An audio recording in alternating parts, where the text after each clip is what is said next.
national income and its related concepts. We have started this topic in previous class, and today also I will continue the same topic. But before starting and moving on to the new terms, let us go through what we have discussed in previous classes. We covered residents, citizens, depreciation, what do you mean by net factor income from abroad, net indirect taxes, domestic territory, domestic income, as well as what do you mean by national income. Plus, new concept arrived among national income, that is your nominal national income as well as real national income.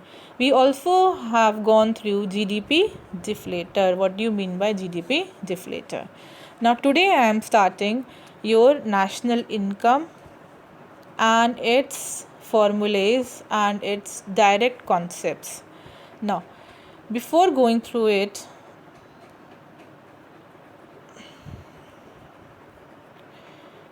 we must understand what do you mean by national income. The full form terminology of national income includes NNP at factor cost, that is net national product at factor cost.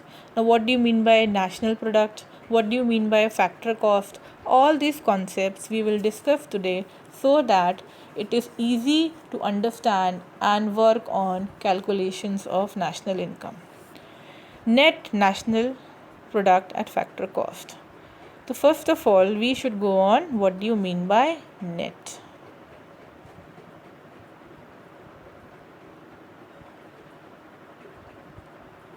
Net.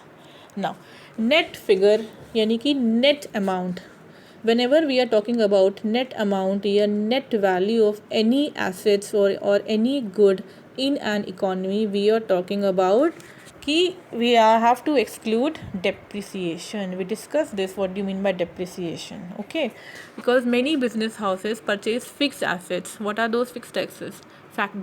They construct factories, they bring machines, they bring trucks, they bring other vehicles, and these vehicles have some scrap value, and these fixed assets get damages as well as they loses their value with lapse of time, wear and tear, as well as in obsolescence. Okay, so depreciation is what? Loss in value of assets due to three things. What are those three things? Lapse of time, पुराने हो गए, रखे रखे car भी आप अगर उसको use नहीं करो तो उसकी वैल्यू डिप्रिशिएट हो जाती है. फॉर एग्जांपल अगर मैं बात करूँ मोबाइल की, मोबाइल आप शॉप से लेके आइए, 2 दिन यूज़ कीजिए, 1 महीना यूज़ कीजिए, उसकी रीसेल करिए, तो रीसेल वैल्यू क्या सेम मिलती है जिस पे परचेस प्राइस होती है? नहीं होती है, because it lost its value because it became second hand good. Plus there may be some scratches on your screen, there may be some hanging problem, there may be some voice problem or other issues due to usage of that product. Okay, इसीलिए उसको बोलते हैं loss in the value of assets. अब assets दो तरह के होते हैं, fixed assets and current assets. But depreciation किस पे अप्लाई होता है? डेप्रिसिएशन अप्लाई होता है आपके फिक्स्ड एसेट्स पे. What are fixed assets? Fixed assets are those assets, I know you have done this deeply in your accountancy in previous class also. What do you mean by fixed assets? Assets which, पहली बात तो assets क्या हैं? Assets वो items होते हैं जो हमको फ्यूचर में इकोनॉमिक बेनिफिट देते हैं या इकोनॉमिक बेनिफिट अर्न करने में हेल्प करते हैं, मनी अर्न करने में हेल्प करते हैं. वो उनको हम इकोनॉमिक्स टर्म्स में, बिजनेस स्टडीज़ टर्म्स में या कॉमर्स टर्म्स में टू बी स्पेसिफिकली हम अगर बोलें तो कॉमर्स लैंग्वेज में उनको एसेट्स बोलते हैं जो हमको मनी जनरेट करने में, इनकम जनरेट करने में हेल्प करते हैं. ये एसेट्स दो तरह के होते हैं, एक होते हैं फिक्स्ड एसेट्स, एक होते हैं करंट एसेट्स. यहाँ पे we are talking about fixed assets. Okay, now what are those fixed assets? like your machine, your building, your plant, your trucks जिस पे आप अपने गुड्स को इधर से उधर मूव कराते हो, रॉ मटेरियल को अपने प्रोडक्शन प्लेस तक लाते हो और फिनिश गुड्स को आप मार्केट तक पहुंचाते हो, वो सब चीज़ें. मशीन्स, बड़े बड़े ह्यूज मशीन, सिंपल एक फ़ोटोकॉपियर मशीन भी आप लेने जाओगे, it is of 1 lakh rupees. तो सोचिए फैक्ट्री में जो बड़ी बड़ी मशीन्स दिखती हैं या जो आप बाकी इन्फॉर्मेटिव चैनल्स पे देखते हो, एजुकेशनल चैनल्स पे, ये मशीन है, उसमें चिप्स बन रहा है या बिस्किट्स जा रहे हैं यहाँ से वहाँ तक, इतनी लंबी बेल्ट पे बिस्किट्स मूव कर रहे हैं, फिर वो पैक हो रहे हैं. वो ह्यूज प्लांट, ह्यूज मशीनरी कितने कितने कॉस्ट की होगी, ठीक है। But since these are the machines, these are the items, and therefore with usage they get damaged also and their value loses also. तो हम national income every year calculate होती है, और जब एवरी ईयर कैलकुलेट होती है तो first rule of calculating national income, it should not contain depreciation. Depreciation नहीं लेते हम, ग्रॉस वैल्यू को नेशनल इनकम नहीं बोलते हम, net value of goods and services produced and sold in the economy को नेशनल इनकम बोलते हैं। इनकम, एक्चुअल इनकम वो जो जनरेट हुई है गुड्स एंड सर्विसेज के सेल से, और जिसमें डेप्रिसिएशन इंक्लूड नहीं है। तो अगर कोई क्वेश्चन 1 मार्क आपका आता है कि whether depreciation is included in your national income और not, depreciation is never included in your national income because it is treated as consumption of fixed capital. जो हम फिक्स्ड कैपिटल यूज़ कर रहे हैं वो 10 साल बाद क्या हो जाएगा, बेकार हो जाएगा, ठीक है। तो 10 साल बाद उसकी वैल्यू ज़ीरो हो जाएगी, तो एकदम से तो ज़ीरो नहीं होगी, वो ये 10 साल कंटिन्यूस यूज़ करने की वजह से ज़ीरो होगी। देयरफॉर उसको 10 ईयर्स की स्क्रैप, उसकी जो टोटल कॉस्ट है उसको हम number of years, 10 number of working life से, जो उसकी number of years of working life है, जैसे 10 है हमारे एग्जाम्पल में, उससे डिवाइड कर देते हैं। ये डेप्रिसिएशन चैप्टर में लास्ट ईयर आपने बहुत अच्छे से पढ़ा होगा, ठीक है, इसीलिए मैं ब्रीफ में बता रही हूँ। तो अगर 1 लाख की मशीन है और उसको आपने डिवाइड किया 10 ईयर्स से, जो कि उसकी वर्किंग लाइफ है, 10 ईयर्स के बाद वो ज़ीरो हो जाएगा, बेकार हो जाएगा, उसकी प्रोडक्शन एफिशिएंसी ज़ीरो हो जाएगी और उससे कोई काम आप नहीं ले पाएंगे। तो 1 लाख डिवाइडेड बाय 10, यानी कि आपका डेप्रिसिएशन क्या हो गया, 10,000 पर ईयर निकलेगा, तब वो जाके आपका लास्ट में एवरी ईयर उसको हम माइनस करते हैं। सिमिलरली इकोनॉमी में भी जो एसेट्स होते हैं उन पे भी हम मानते हैं कि प्रोडक्शन एक्टिविटी में उनमें भी लॉस इन वैल्यू हो रही है, ठीक है। इसीलिए टू बी इन शॉर्ट मैं बोलूँ कि नेशनल इनकम क्या होती है, ये gross value of goods and services नहीं होती है, ये net value of goods and services produced in the country होती है। और प्रोड्यूस इन द कंट्री की बात नहीं है, प्रोड्यूस्ड बाय द रेसिडेंट्स की बात है, ठीक है। अब ये कैसे हुआ, net national product at factor cost. तो नेट की बात की, नेट का मतलब क्या हुआ कि आपका ग्रॉस वैल्यू में से जो लमसम वैल्यू है गुड्स एंड सर्विसेज की जो कॉस्ट आई, उसमें से हमने डेप्रिसिएशन को क्या किया, माइनस किया, ठीक है। तो ये नेट वैल्यू मिल गई। अब हम आते हैं नेशनल पे, ओके। हम किस पे आते हैं, हम अब बात करते हैं नेशनल प्रोडक्ट की। अब ये नेशनल प्रोडक्ट क्या है, नेशनल प्रोडक्ट का मतलब है कि whenever we are talking about national income, तो हम सिर्फ उस इनकम को नहीं लेते जो डोमेस्टिक टेरिटरी में प्रोड्यूस हो रही होती है, बल्कि हम उस इनकम को लेते हैं जो हमारे रेजिडेंट्स ने प्रोड्यूस किया है, जनरेट की है, चाहे वो इंडिया में की हो या ऑल ओवर द वर्ल्ड में किसी और कंट्री में की हो, ठीक है। तो नेशनल प्रोडक्ट, नेट की बात हम कर चुके हैं। नेट मतलब क्या है, gross value minus depreciation. National product का मतलब क्या है, हम नेशनल इनकम में सारे रेसिडेंट्स की इनकम को जोड़ते हैं। जोड़ते कैसे हैं, सारे रेसिडेंट्स की इनकम को जोड़ते हैं, चाहे वो उन्होंने डोमेस्टिक टेरिटरी में अर्न की हो या फिर अब्रॉड से लेके आए हो, ठीक है। तो यहाँ पे क्या होता है, यहाँ पे डोमेस्टिक निकालने के लिए हम क्या करते हैं, हम NFIA को जोड़ते हैं, ठीक है। ये उल्टा जा रहे हैं, इसमें अपोजिट फॉर्मूला लिखा हुआ है, इसकी हम बात डिटेल में करेंगे। हम क्या करते हैं, NFIA को ऐड करते हैं डोमेस्टिक इनकम में, ताकि हमको नेशनल इनकम मिल जाए। तो अगर हम बोल रहे हैं कि नेशनल इनकम की हम बात कर रहे हैं, तो नेशनल इनकम में क्या होता है, आप डोमेस्टिक इनकम जो डोमेस्टिक टेरिटरी में जनरेट हुई है उसमें हम क्या करते हैं, उसमें डोमेस्टिक इनकम में हम प्लस करते हैं NFIA भी, क्या करते हैं, प्लस करते हैं domestic income plus NFIA is equal to your national income, यानी कि total income earned by all residents of the country whether in domestic territory or it is factor income receive from abroad. कई बार ऐसा होता है कि हमारे जो देश के लोग हैं, रेसिडेंट्स होते हैं, दूसरी कंट्रीज़ में काम करते हैं, दूसरी कंपनीज़ में काम करते हैं, तो वहाँ पे जो इनकम जनरेट होती है वो हमारी कंट्री में भेजते हैं। सिमिलरली फॉरेनर्स कई होते हैं जो इंडिया में काम करते हैं और यहाँ पे इनकम जनरेट करते हैं और अपनी कंट्री में वापस भेजते हैं अपने फैमिली के पास एंड ऑल, ठीक है, या वहाँ जाके सेव करते हैं या वहाँ जाके इन्वेस्ट करते हैं। तो इन दोनों का difference net factor income from abroad ये कैसे होगा, हमने पहले भी डिस्कस किया। Factor income received by residents of the country, हमारी कंट्री में ने जो इनकम रिसीव्ड की दूसरी कंट्रीज़ में, और फॉरेनर्स ने जो इनकम रिसीव की हमारी कंट्री में, उन दोनों का डिफरेंस होता है net factor income from abroad. तो ये अगर हम डोमेस्टिक इनकम में जोड़ देते हैं तो हमको मिल जाती है नेशनल इनकम। ओके, तो मिल गया हमको नेट, दूसरा हमको मिल गया एन नेशनल प्रोडक्ट। अब हम बात करते हैं किस चीज़ की, फैक्टर कॉस्ट की। किस चीज़ की बात करते हैं, फैक्टर कॉस्ट की। Now what do you mean by factor cost? Factor cost, factor payments, कुछ समझ में आया? तो व्हाट इज़ हियर कि value of goods and services जो मार्केट प्राइस पे होती है उसको नेशनल इनकम में कंसिडर नहीं करते क्योंकि उसमें प्रॉफिट्स जुड़े होते हैं।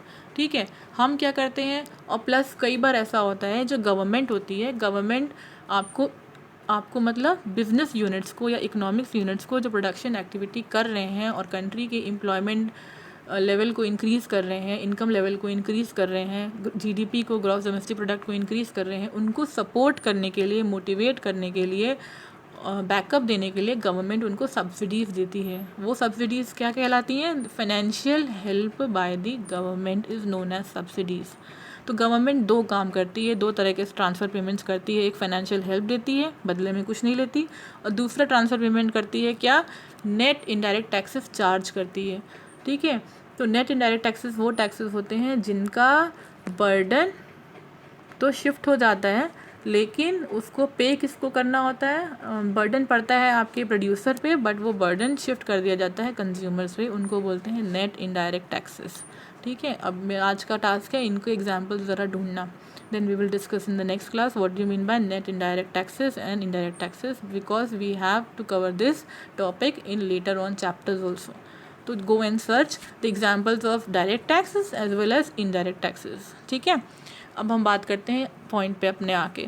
तो फैक्टर कॉस्ट क्या है? फैक्टर कॉस्ट का मतलब है कि जब नेशनल इनकम कैलकुलेट की जाती है तो हमको तो ये पता चला है ना इतनी सेल हुई, अब सेल में क्या मार्केट प्राइस ही पता चलेगा कि मार्केट में suppose we have produce 20,000 units and we have sold them at 10 rupees each unit. तो 20,000 इंटू 10 कितना हुआ, 2 लाख रुपीज़।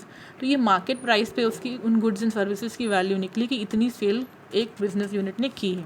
ठीक, लेकिन यहाँ पे हम इसको नहीं लेते क्योंकि गवर्नमेंट कई बार इनडायरेक्ट टैक्सेस चार्ज कर लेती है, वो भी इसमें जुड़े होते हैं, और सब्सिडीज चार्ज कर लेती है, देती है, हेल्प करती है, वो भी इसमें जुड़े होते हैं।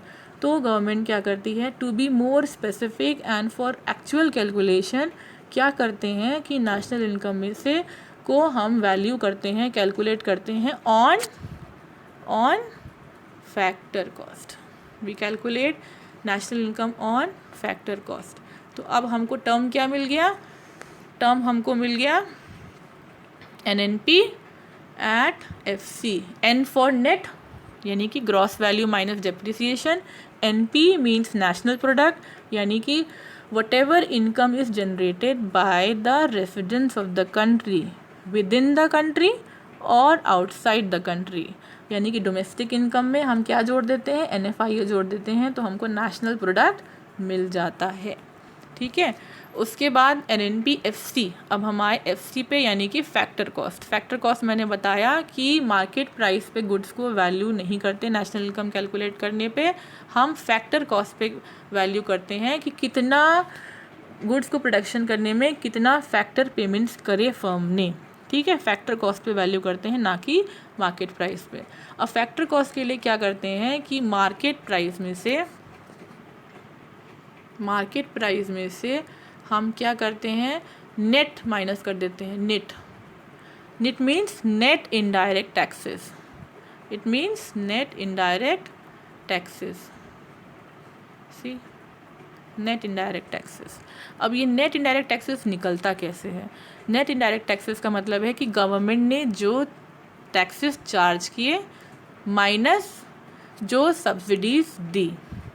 जो मैं बोल रही हूँ उस पर ध्यान देना, ना कि इस फॉर्मूले पे। ये फॉर्मूले रिवर्स में लिखे हुए हैं, जब हम कैलकुलेशन करेंगे तो आपको कॉन्सेप्ट्स क्लियर होंगे। ओके, तो मेरी बात को सुनो, ये बाद में देखना, पहले मेरी बात को सुनो।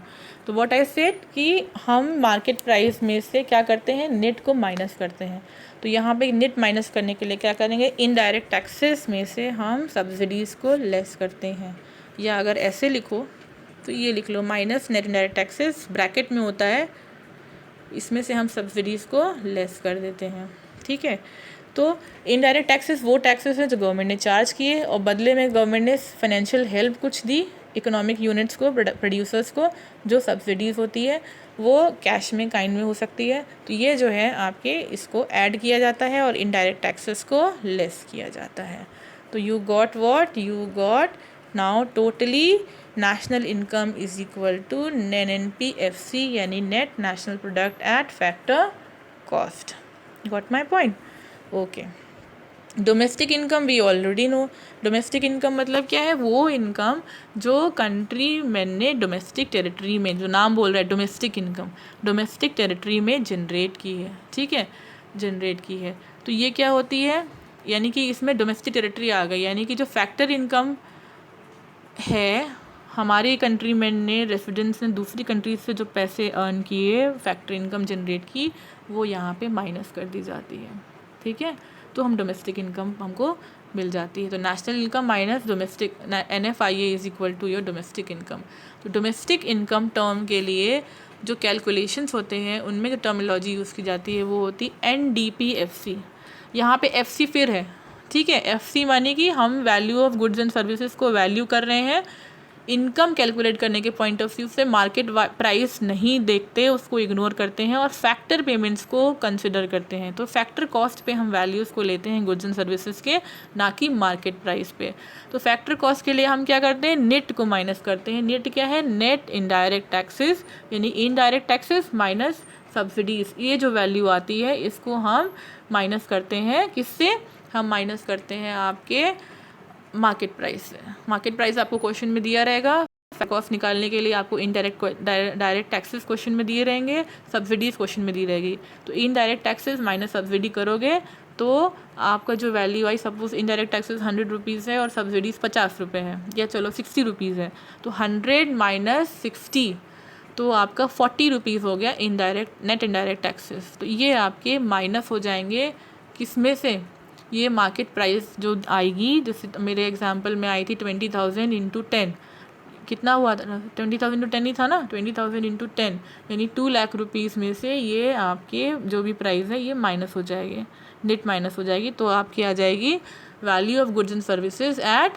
Factor cost. ठीक, तो नेट पता ही है, नेट फिगर यानी कि actual figure minus depreciation. Depreciation के लिए दूसरा टर्म जो यूज़ होता है इकोनॉमिक्स में वो है कंजम्पशन ऑफ फिक्स कैपिटल। कई सारे न्यूमेरिकल में कंजम्पशन ऑफ फिक्स कैपिटल लिखा होता है। ठीक है, domestic product, now it's clear. Domestic product मतलब कि वो इनकम जो डोमेस्टिक टेरिटरी में जनरेट की गई है हमारे रेसिडेंट्स के द्वारा। ओके, दैट इज़, अब डोमेस्टिक टेरिटरी की हमने बात पहले भी करी थी लास्ट क्लास में। डोमेस्टिक टेरिटरी क्या है, domestic territory includes what geographical borders plus water near your geographical borders plus any ships aircraft standing anywhere जिसकी ओनरशिप इंडिया के पास हो। अगर हम इंडिया के कंसर्न में बात कर रहे हैं तो जिस ओरिजिन कंट्री की वो शिप्स एंड एयरक्राफ्ट होंगे वहाँ पे जो भी सेल हो रही होगी वो सब डोमेस्टिक टेरिटरी में आ जाएगी। तो ये है आपकी domestic income and domestic territory. So these concepts, I hope they are clear. What do you mean by net? What do you mean by domestic income? What do you mean by factor cost? What is national income? National income क्या होती है? National income होती है NNP-FC। और domestic income क्या होती है? NDP-FC।